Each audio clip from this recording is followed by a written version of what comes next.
বাবার কাছে গিয়ে ক্ষমা চাইতে হবে, জনসম্মুখে ক্ষমা চাইতে হবে।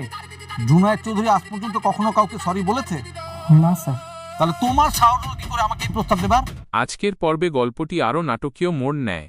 আগের ঘটনার পর সবাই যখন ভেবেছিল পরিস্থিতি হয়তো শান্ত হবে, ঠিক তখনই নতুন করে শুরু হয় ভুল বোঝাবুঝি, ষড়যন্ত্র আর সম্পর্কের টানাপোড়েন।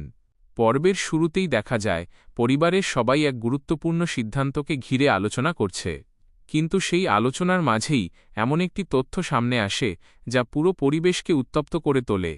যাকে এতদিন বিশ্বাস করা হয়েছিল তার আচরণ নিয়েই এবার প্রশ্ন উঠতে শুরু করে। এদিকে প্রধান চরিত্র নিজের নির্দোষিতা প্রমাণ করার চেষ্টা করলেও কেউ সহজে তার কথা বিশ্বাস করতে চায় না। একের পর এক অভিযোগ তাকে মানসিকভাবে ভেঙে দিতে থাকে। অন্যদিকে কিছু মানুষ এই সুযোগকে কাজে লাগিয়ে নিজেদের স্বার্থ হাসিলের পরিকল্পনা করতে থাকে। গল্প এগোতে থাকলে দেখা যায় পরিবারের একজন প্রবীণ সদস্য সবাইকে শান্ত করার চেষ্টা করেন। তিনি বোঝানোর চেষ্টা করেন যে সত্য না জেনে কোনো সিদ্ধান্ত নেওয়া উচিত নয়, কিন্তু আবেগ আর রাগের কারণে কেউই তার কথা গুরুত্ব দিতে চায় না। অন্যদিকে এমন একজন মানুষের প্রবেশ ঘটে যার কাছে এমন কিছু তথ্য রয়েছে যা পুরো ঘটনার মোড় ঘুরিয়ে দিতে পারে।